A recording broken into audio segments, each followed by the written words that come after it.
The Los Angeles Rams just signed Devante Adams. We all know Cooper Kupp is on his way out, but with Matthew Stafford receiving an extension after tons of speculation, the future of this team is set, and there is a lot of pressure on guys like Stafford to perform with this new talent around him. It has kind of been a weird last year for this team, dealing with so many different factors and things that have happened, but 2025 is going to be different. There's going to be no excuses. This is a team that is being talked about as a sneaky Super Bowl contender. And in this video, I want to talk all about the Devante Adams signing, the Stafford extension, and just everything going on with the team, as well as what I would like to see happen in the draft now that we know what the Rams do and don't need. But before I begin, I would really appreciate it if you would drop a like and subscribe. It only takes 5 seconds, plus you can always change your mind. We are on the road to 50,000 subscribers, and with your support, I believe that we can get there super fast. So yeah, the Rams made a big signing already before free agency has officially begun by bringing in Devante Adams. This move actually kind of surprised me because I thought the reason they were getting rid of Cooper Kupp is because they did not want to pay for an aging receiver, and then they went out and signed a guy who is older than him. To be fair, however, Adams is at least the same, and many people would say a better caliber receiver than Kupp is at this point in his career, and will now bring a whole new dynamic to this offense. Because even with how things have gone, I think in the right environment, he's got a lot left in the tank. He's still a great route runner with very reliable hands, and I am excited to see exactly what Sean McVay can do with him in this offense. Adams, although like I said, it may have seemed like last year was a down year for him, he still had 85 catches for 1,063 yards and 8 TDs on top of that. And that was with a very old and what seems to be a washed Aaron Rodgers and a revolving door, awful QB situation in Oakland. And T did not even play all 17 games, so last year was still a good year statistically for Tay, factoring that in, and this year, in the Rams system, and with good QB play, he should definitely look to get back on track and get back to being one of the best receivers in the league once again. And speaking of the QB play, that was also huge news for the Rams, and there was multiple rumors throughout the offseason that Matthew Stafford's time in LA was done, and it was pretty much looking that way. There was reports of him going to all kinds of places such as the New York Giants or Cleveland, but ultimately he ended up signing and staying in LA with the Rams, and now he is back and ready to go for another season, and I cannot wait to see what McVay, Adams, and Stafford can do in this offense together.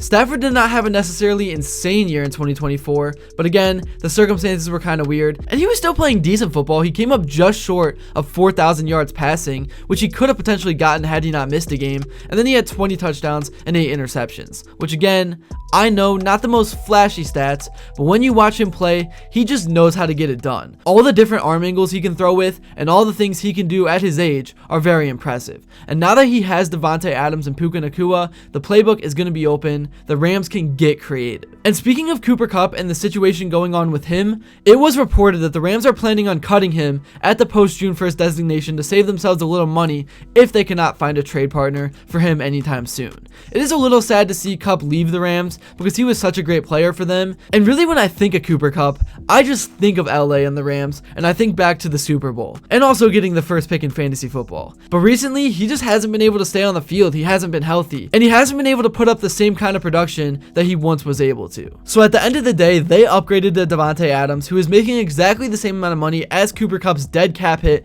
in 2025 at $20 million, so it is very clear that was their plan. As for Kupp, I am very interested to see where he signs because I still think he can be a very good slot receiver for a good team and could absolutely still help a team win a Super Bowl, or he could be a great mentor for maybe a young wide receiver room and go that route. Either way, I still think he has solid football ahead of him. The Rams also lost to Marcus Robinson as he signed with the division rivals, the 49ers. Stafford loved throwing him the ball because he was able to make some very tough contested one-on-one catches. He had over 500 yards and 7 touchdowns last season, and other than that, it will be on guys like Jordan Whittington and Tyler Johnson, who showed some flashes last year, to be good 4th and 5th options. The Rams will also be getting Tyler Higbee back at tight end this year, who only played 3 regular season games for them last season, but then came back for the playoffs and had over 5 catches and 50 yards in both his games back, including a TD against the Eagles, in what was much needed production for them at the most critical moment. And while I'm talking about all these wide receivers and Stafford, I think the best part is they still have Kyren Williams, who has been a beast over the last 2 years, as last year he had 1,300 yards and 14 TDs on the ground.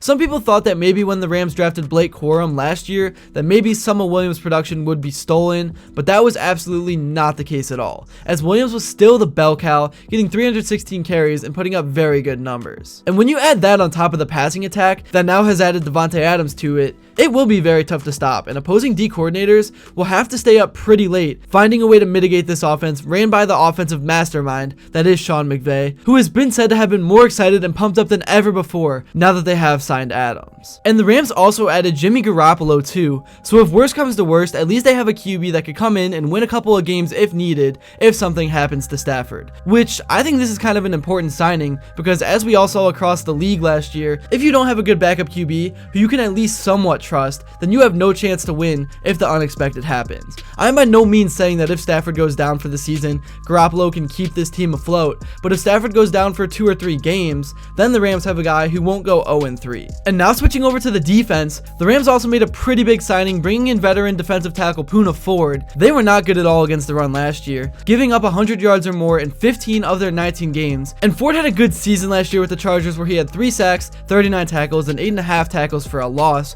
which ranked him 5th out of all interior defenders in the NFL and 6th against the run. It was a 3-year, about $29.6 million deal with $17 million guaranteed, so it did not cost them a crazy amount of money, but still, good money spent for a much needed upgrade, because they have looked pretty lost at the position since Aaron Donald's retirement. And while Ford might not be prime Aaron Donald, he is still a very good defensive tackle, and Rams fans should be very excited about this pickup because it is so much needed for them, and he should round out a very good defensive line. And speaking of that defensive line, it already featured some very good players such as Kobe Turner, who had 8 sacks last year, Brandon Fisk, who had 8.5 sacks last year, and of course the NFL's defensive rookie of the year, Jared Verse. Between those 3, plus the addition of Poona Ford, the Rams now have an incredibly good defensive line and could be pretty scary for years to come. And this line is why some people are calling the Rams dark horse contenders. As far as some of the other positions on defense go, I think the Rams in free agency should definitely be looking to target a cornerback. Maybe a guy like Asante Samuel Jr. could work for them.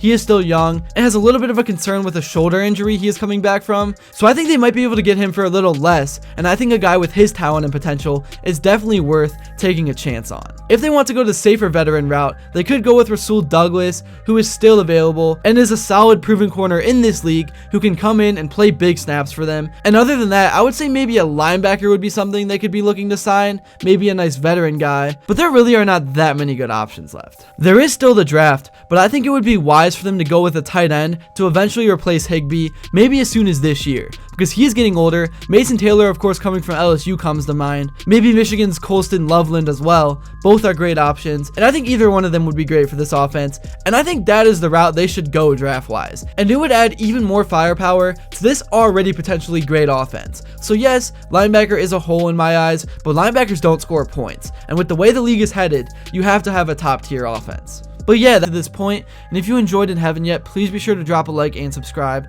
because your support truly does mean the world. And also, let me know who you'd like to see next, and until then, I will see you all later.